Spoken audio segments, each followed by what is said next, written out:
Guys, let's get to work right now. We'll start with the Celtics and the Nets game this week. I don't think any of us are surprised because the Nets were undermanned, that the Celtics won.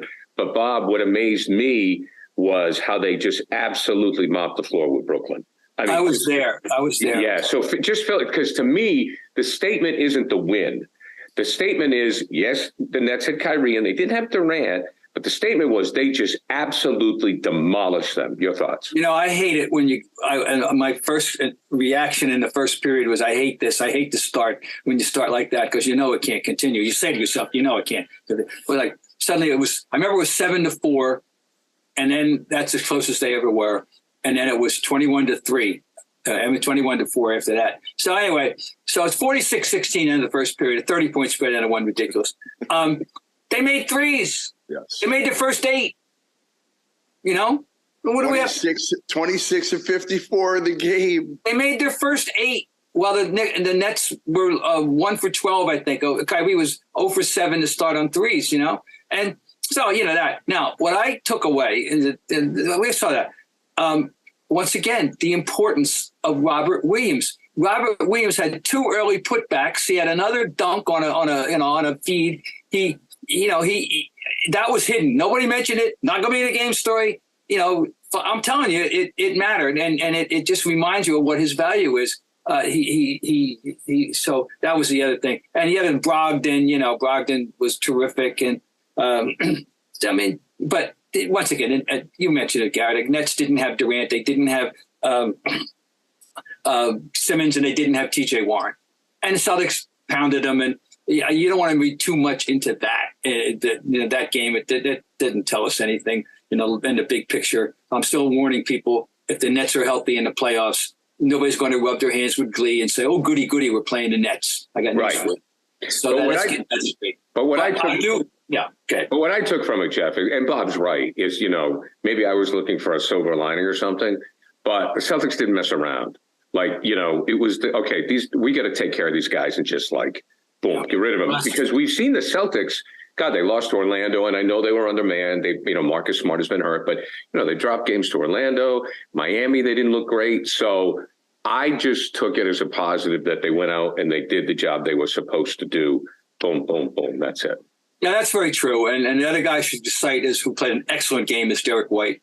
And, you know, he went to the hoop. He made his threes. He played well. I mean, so many who didn't play well, right? You know, the other principal players, they all played well. That's why, you know, so that was fine. But when you're making threes like that, you know, it's the game. We all know that. That's the game. And they made them, and it was insurmountable. But you're right. They did take care of business. There were a couple of times I thought when they were up that there were a couple of sloppy possessions and they took a couple of you know, me first shots, but they didn't. It didn't get very far. They you know, funny. I took a picture. There was a timeout, and the score was 127-78, I think, and I wanted to see a 50-point spread, but just in case there wasn't one, I took a picture of the scoreboard at plus 49 for posterity. So that turned out to be the peak spread, 49. I wanted to see them get up by 50. You don't see that too often. How much do we think that, you know, some of the Celtics were even more motivated to run this thing up when it was kind of Kyrie by himself out there? Oh, I think so. I would think so. You know, and by the way, he's the only net that showed that any spunk in the game was Kyrie, frankly. You know, how bad were they booing him last night? Oh, it was moderate bad. Moderate. It was, you know, it was there. Every time he touched the ball to start the game, oh, yeah, that was there. And when he went out, they cheered, you know, they booed the sarcastic cheers and all that. It was. But, you know, I don't know what now that, again, I was up in the halo. I didn't hear anything. I don't know what vile things were said. And there probably were, you know. Unfortunately, we have that element in our crowd. We can't deny it. Too many people say it. It's there. But I can't verify it because I was up in the halo. Do we think the Celtics see the Nets again in the postseason? I could. Why not? I don't know the pairings yet. And I'm just telling you, if they're healthy, I'm sorry. And that's who isn't. Look, everybody, you start with every team if they're healthy, right? You know, Philadelphia. But remember, let's just go back to last year in the playoffs. Middleton didn't play. Yeah.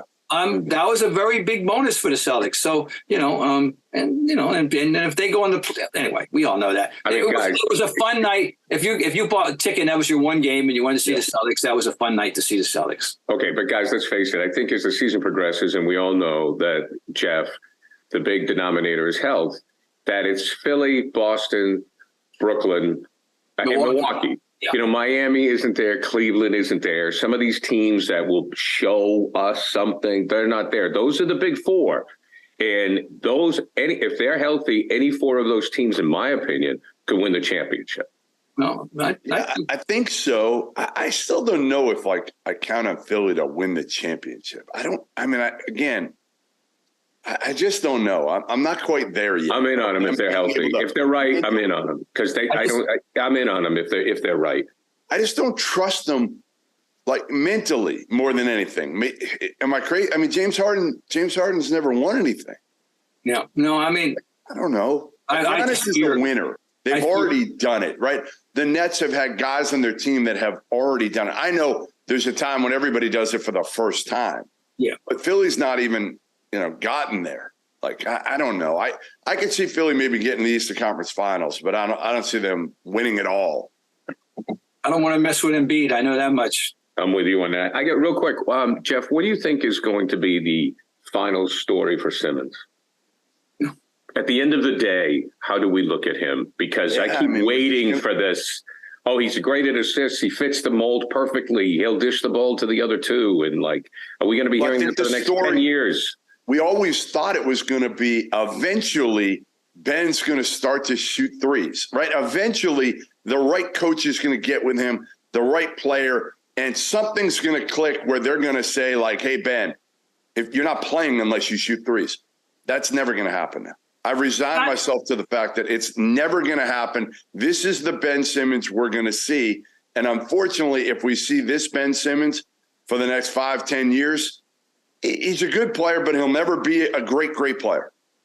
It's not just he won't shoot threes. Sometimes he just won't shoot, period. I mean, get in there and turn around and finger it out to the corner. Well, everybody does that, but he above all, it's not. He's going to go down in history right now for me. And I've said this before. It's going to because nothing's changed. He's the oddest player of consequence in my entire experience, and I would go so far as to say in the history of the NBA. He's the oddest, weirdest player of consequence because he has two great skills. He can see the floor and he can defend, but his unwillingness to become a normal offensive player at this stage of his professional career is perplexing. And makes him the weirdest, oddest player of any consequence in the history of this league. But, Jeff, he's regressed, hasn't he? Because in college he scored, right? He did. He scored. He shot. I don't remember how many threes he took, but he took a few. And you just thought, again, and especially with the coaches he had, that's the part that really baffles me is that Brett Brown and Doc Rivers, two coaches who are elite with people, not good. Elite, like the best of the best, couldn't figure this kid out, couldn't figure him out. And, if they couldn't, again, I'm not sure anybody can. He'll go down as an elite defender, an elite rebounder for his position, an elite passer. But if you can't score in this day and age in the NBA, you can't be. Oh, and by the way, you got to get him off the floor in the last 2 minutes. For sure. He's shooting 44%, I think, last I heard from the line. Yeah. We'll see what happens in the playoffs, right? How do you hide him again? How do you do this? That's why I said categorically, I wouldn't want him. You're not going to win with him. All right. So the big news this week as we sneak over to the NFL has been Tom Brady. For the second time that he retired, and this seems to be the real deal. Personally, I think it is the right time for him.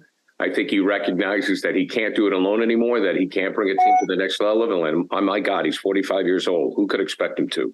I actually got emotional a little bit when I saw his social media post. He did this a year ago. Why would you get emotional? You went through this a year ago, Gary. Oh, you're so tainted, Jeff. See, this is why you are so tainted. See, this is the thing about this is the benefit of being laid off from the media. I'm a stay-at-home dad, and I do this because I like you to, okay? That's the honest to God's truth, all right? And I've become more of a fan, and it's awesome. Maybe Bob can speak to this because he's retired. I mean, semi-retired. I mean, you're right, Jeff. I'm not tainted anymore. I mean, I look at the guy. I saw it. Look, here's the thing. He's the world's greatest football player. He's not the most perfect human being. They're not perfect. I mean, Tommy Heinsohn used to tell me this all the time. I'm not saying that. I gotta get this out. Tommy Heinsohn used to tell me this all the time. He used to say, Gary, he goes, they're not perfect. He goes, they have bad days. Some are smart, some are dumb, some are emotional, some are not. You know, they're like, he's not perfect. And you're right. So he's retired again. Like, so what? But this time I believe it. I believe it this time. You know why? And then I'll let you speak. You know why I believe it? Because I think he knows he can't do it anymore the way he wants to. Yeah, I mean, listen, I've covered Brady plenty over the years. I like Brady. Like, I'm not a Belichick guy at all. I respect him, but I don't like Bill Belichick. I don't like being around him. I don't. I don't enjoy it. I think he's an asshole to the media when you don't have to be. I think Brady's been brilliant with the media over the course of his career, and fair and honest and smart and all that. I just feel like we just did this. We just did it a year ago. I tweeted when he retired again. I said, can't we just rerun everything everybody said a year ago again? Why do we have to? I don't understand this attitude, frankly, Jeff, because I think that my reaction is he said he's not going to do this a second time. There's no way. There is no way he's going to do this twice. And you know, he said he's done. I think he's done it twice. No, what I'm saying is he's not going to do it again. No, he's done it once, and this is. I mean, he's unretired once. He's not doing that again. He's not. This. I take him at his word this time. That's all. Yeah, I think Jeff does too. It's just we don't need to go through the pomp and circumstance again, which he said in his post. Yeah, he did. I'm not going to write a letter. I'm just going to say it. I'm done. Yeah, I mean, I really take that as word. You know, so I mean, I just, you know, of course, you know, NBA.com did this thing comparing Brady to LeBron. You know, when you talk about the title, you know, I don't know if there's a comparison. I mean, Bob, who is the Tom Brady? To me, Tom Brady's the best football player in the history of the NFL. I know he's not the fastest. I know he didn't have the greatest arm. I know he's not Walter Payton or Jim Brown or Barry Sanders, but to me, he's the greatest player ever. Who is the Tom Brady of, you know, who would you compare him to in the NBA? Well, I mean, the thing is that their careers overlap almost 100%. That's why it's an interesting comparison to me. It's because, but again, LeBron was so physically gifted, Bob. I guess that right. That's why I'm back up. All I'm saying is I'm not interested in dissecting this thing. I think the only reason it's worthy of discussion is that they overlap. That's all. Brady was essentially he was a rookie in 2000, essentially a rookie in 2001, and 2 years later comes an 18-year-old kid, and I mean, so they've had these 20 years of parallel careers, and one in football, one in basketball, and they're at a high level, and they're both being discussed in terms of being the GOAT in their respective sports. You know, that's all. But I mean, who's better? I'm not going to get into that. That's it. It's crazy. There's no, you know, they both, the Brady's got more rings. Okay, fine. You know, that's fine. And then that basis alone, you give them the edge. So, and we all know that their progression of how they got to where they are was different. Remember what I'm telling you, LeBron. Turning point was losing in 11 and shying away from the ball and being too deferential and not recognizing that he's got to be the best player on the floor and take charge. And once he learned that, he started winning championships. Brady never had that problem. You know, Brady didn't have that problem from day one. Well, they also came up different, Bob, right? I mean, LeBron was anointed as the guy at 14 years old. Cover of Sports Illustrated, you know, and no, it's a whole. He's a product of his times. He's the ultimate AAU pup right now, except that he's shed all the bad stuff that comes with it eventually, and you know, and he did get rid of it. It took him to. Brady didn't have that problem. Brady had another interesting thing though. You know, his career in Michigan was certainly controversial at the time, and you know, with the competition with Henson and everything else, and he comes in at the 199th pick in the draft, whereas LeBron comes in one of the handful. By the way, this is another theory of mine. One of the handful. You don't need much more than the one hand of players in the history of NBA basketball, of basketball, who were ultra hyped and lived up to it. Right. Most of the truly great players were better than they were thought they were going to be. Exhibit A, Bird, even Magic. Michael. Michael, Exhibit A, right, because Michael was the third pick in the draft. You think if they thought that, as good as Olajuwon and as logical as that pick was, we all in retrospect, they would like to have a do-over. Who wouldn't, right? So Michael. And the one other example for sure, there's two. One was Wilt Chamberlain when he was supposed to be, he's everything he was supposed to be coming out of Overbrook High School in Kansas. And two is Kareem. The ultimate, the greatest achiever, the greatest basketball player ever in terms of the three levels: high school supremacy, college supremacy, NBA dominance. He's number one for the overall basketball career in the history of the game, because Russell was nobody in high school. Nobody. Barely recruited by San Francisco. Okay, so he doesn't get the high school thing. Kareem, this is one game. When he lost a game, it was a national story when they lost to DeMatha. Everybody knew who he was if you knew anything about basketball. And then he goes to UCLA. He's the only three-time champion. Would have been four if he could have played as a freshman. We know that. So anyway, that's discussion. But I'm way going overboard here. The only way this Brady LeBron thing to me is interesting is that, oh wow, they were parallel. Their careers overlap. That's all. Bob, we love it when you go overboard.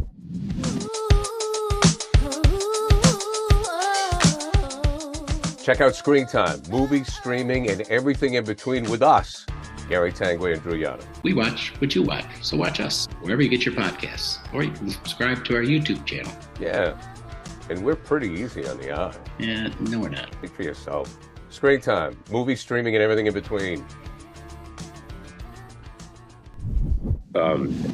Jeff, to me, it's Jordan, and I think you could speak to Jordan's high school career where he was cut. He didn't make varsity. And Jordan, like Brady, carried that chip on his shoulder forever. I think one of the elements that kind of hurt LeBron is he's a great player. Please do not take this as a criticism of LeBron. But LeBron, to Bob's point, was never disrespected. So I don't think he really had that chip on his shoulder. And I think Brady and I think Jordan had that chip on his shoulder because when they were on the field, when Jordan was on the floor, Jeff, not a nice guy. No. A killer. Brady was the same thing. Yeah. Brady on the field is not a nice guy because they felt disrespected to the end. What about a little bit of a comparison to Steph Curry, who had a chip in his shoulder, right? Who wasn't told how great he was his whole career. And obviously Steph's not going to go down as the GOAT, but he's the GOAT of all shooters. No question. And Steph was so cerebral as well. Like Steph can see the court. Like Brady. Right. Brady's so smart. He didn't have the best arm in the world, the strongest, but it was so accurate. Steph's so accurate. There's some parallels there between him and the cerebral thing. The thing that Brady did that you're going to have to take my word for it because I don't know that there may be documentation in print too from the time. I'm not sure. Okay. It's 20 years ago, but I immediately identified him as a pup from the Montana litter, that this was the style of quarterback he was, and actually turned out to be Joe Montana to the max. That's who he was. He's not mobile. Was never mobile, but he had that sixth sense about where who was coming from behind him. He had extraordinary pocket presence without being tremendously mobile. It's a rare gift. You see that now when you watch Mac Jones even more, don't you? Yeah. Oh yeah. How good his pocket presence is because Mac has none. Yeah. No, all right, guys, to wrap that up, Bob, I do want to get to, and then Jeff is going to talk Booker in a minute, but you want to do your Damian Lillard. I got to give you, first of all, let's say if he's not player of the month, they should just disband him. No kidding. I'm going to rattle off. This is since January 14. You ready? 36, 40, 44, 25, 24, 37, 60, 30, 42, 42. That's for an average of 38 points a game, gentlemen, the last 10 games. This is one of the great shooting guard runs we have ever seen. What he's in now, and it's being buried because they're not. The team is, had a little flourish, and But boy, is he playing extraordinary basketball. I just want to, give him, and he's got to be player of the month. I mean, at the least. Anyway, that's all. That's all. Jeff, we'll give you the stage with Booker. Now, he's coming back. The Suns right now sit in the 8th spot. There's a log jam there in that spot out in the West. They're 9 out. Is he enough for the Suns to make a run? I mean, I don't know. He's been out for more than a month with this groin injury. They're 8-11 without him. They can certainly make a run and get into that, I don't know. I think they're a game out of 5th place. So you can make up ground pretty quickly in the West right now. I just don't know. My bigger question is, does he come back at 100% from the groin strain? Number 2, is Chris Paul past it? That's Chris Paul past it. Thank you, because we're not sure. I was ready to write him off completely. Had a tremendous game a couple nights ago. Big game. Had an old-fashioned Chris Paul game, which I didn't expect to see at all this year anywhere. So I'm right on the verge of saying it's over for Chris Paul, and he plays a game like that. I don't know how often he can. But that's the thing, Bob. That's the thing, is how many of those does he get? Number 1. Number 2, when we started this pod, it's right, who's healthy? Well, Chris Paul's never healthy through the entire playoffs. We've seen this story over and over and over before. And one of the recurrent things, that I learned a long time ago about aging players is they may have these throwback games every now and then. Bird was like that the last year. He had, and he was still good, but every once in a while, he reminded you who he was, Larry Bird. But for the most part, it was not the same level that it had been, in the years. And there was he stuck a 46-point game in once on a Sunday, and then at the end, and Paul, that may have, maybe the game he played 2 nights ago, whatever it was, is going to be his pinnacle of the season. We don't know. He hasn't shown that it's in him to do it. So I don't think they're a factor. I think the window closed. Yeah, I don't think that. It's too bad. It's a quick window. If that's the case, that was the shortest damn window we've ever seen. Well, it is, but look how old Paul is. To me, that's the thing. What Bob says. I mean, when you have an older player like that, Jeff, come in, you got to win now, right? I mean, you got to be able to get it done in a year or two, kind of like the Celtics when they had KG, Ray, and Paul. I mean, look, they had to win. They had a 3-year window, and it's a good thing they won the first year. Yeah, and Ayton's been good this year. Again, but when you have Ayton as your number 1 guy, right, the last 5 weeks, you're in trouble. Okay, now you get Booker back, but you're right. Like, and I love Bridges. Like, I think they got some good pieces, but ultimately, if your point guard is kind of a shell of himself, which Chris Paul's been for the most part for this season, and numbers notwithstanding, to me, I find it hard to believe they're going to put any sort of consistency to be able to run through the West. And although, again, you look at the West and you're just like, who are you scared of? Right. Why can't Phoenix beat them if Chris Paul is healthy? I think the West is going to be, again, it's not great, but it's very, very interesting and intriguing when we get to the playoffs. Again, can Golden State go on a run? The Lakers, I don't even know if they're going to be in the playoffs, but Clippers, can we get healthy Kawhi consistently? Playing every game. Sacramento's been fun. I mean, they're the story we're not talking about enough. Yeah, you're right. My guy had a huge game last night. My guy. Oh, I know your guy. My guy had a huge game. I said, by the way, okay, I think I would put Golden State as good as Chip. It's right here. I'm calling Golden State right now in the West. It's hard not. Assuming, once again, like everybody else, assuming they're healthy. They're healthy. But they're the 69 Celtics, my friend. I'm telling you. Right. That's a good call. As we wrap it up, Bob, I know you had some thoughts on the All-Star game. Well, February night, just to set it up, February 19th, of course, is the All-Star game, going to be in Utah. There, as we've mentioned before, there's different elements of the format where players are selected, combination of coaches, fans, starters have been picked. But at the end of the day, before the game, it's going to be playground, and they're going to go, I'll take you, I'll take you, I'll take you, which I think is going to be fun. But you had some thoughts, Bob, on the All-Star game. Well, just that the evolution or devolution, if you will, of the All-Star game. Good word, Bob. Good word. It's had its ups and downs. It started out, in 1951 here in Boston, and the All-Stars were honored to be All-Stars. And that first decade, they played that game to win. And then right through the 60s, the games were played to win. They were proud to be in it. They wanted to play against the best. And then in the early 70s, it deteriorated. And there was an awful game in Chicago in 73. I think the score was, but they didn't even score 100. It was terrible. And then it got better. And by the 80s, I'm telling you, saw some great game. Overtime game in Seattle, like 87, was a tremendous game. It was hard fought. When Bird's first year, when he hit the first three in the history of the game, that was a tremendous game. And now this is, I could not possibly care less about. I'm not going to watch that game. I won't watch that game. I'm not going to watch it. Why waste my time watching a stupid Dunkarama and 168, 164? No, I don't want to see that. I'd rather watch the NFL Pro Bowlers play out. Why? So it's too bad now. Now the All-Star Weekend thing, which began in '86, which was originally a great idea, and all right. One more thought. All right, the dunk contest. After Spud-Webb won it, they should have disbanded it. Right. Because who cares after that? And if they're going to do it, should be a height limit of 6'6". Why do we care if a 6 to 7, 10 guy or 7 footer can dunk? That's absolutely. Hey, Sean Kemp was fun to watch dunk. The last interesting one was when our boy jumped over to Kia. Okay, yeah, Blake.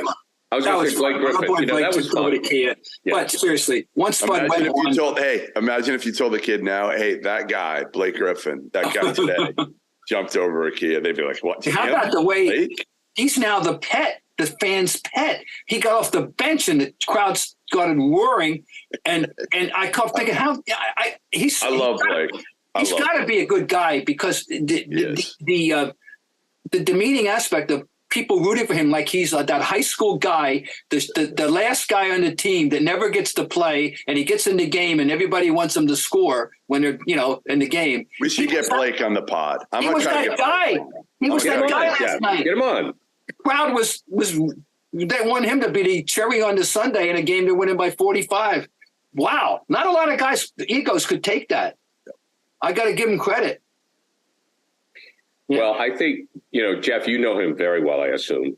When you look at his Kia commercials, his sense of humor is off the charts. Yes. I mean, just the stone face and dry, self-deprecating. Yes. So, I mean, Bob's right, but I'm not surprised he has that attitude based on what we've seen. I'm impressed. I really am, because he's been to the mountaintop, in the sense. I love that signing. I think I told you guys before they signed him, I think we talked on the pod, and I said Blake Griffin is a guy they should go after, because I think he'll be a good locker room guy for Tatum, for Jalen, some of those guys. Not going to give you heavy minutes, but we saw it in the playoffs last year. To me, there was one play where he just dove. He came on, hadn't played in probably weeks. They put him in the game, Nash did, and he dove on the floor and just the whole game. It was a hustle game. And I'm like, all right, if he's willing to do that, to me, Blake Griffin will be perfect for this team. Go ahead, Bob. Before we go, I want to give props to one other guy who is living up, doing exactly what he can and should do. Obviously knows who he is, and is an asset on a certain level. And that's Luke Cornett. Luke Cornett is playing the role of backup center well in this team. Yeah. He's not I'm just saying, I give him credit. He's absolutely a good fit, a good piece of the overall puzzle on this team. That's all. Yeah. And my final note is back to Blake. I think that I generally don't cheer for guys to get a ring, he's been around forever. I hope he gets a ring. But to me, it's like, look, you got to earn it. You've had a great career. You made a ton of money, so you didn't get a ring. So what? I kind of hope he gets a ring. Yeah. I kind of That's Came fair. here for that, right? Yeah, I kind of hope he gets a ring. Gentlemen, thank you very much as always. I just want to let some people know you can check out my movie podcast, which is not at the level of the Ryan Goodman Tanguay Along for the Ride Zoom yet, but we're getting there at CLNS and Screen Time on YouTube. Perfect. Gentlemen, talk to you later.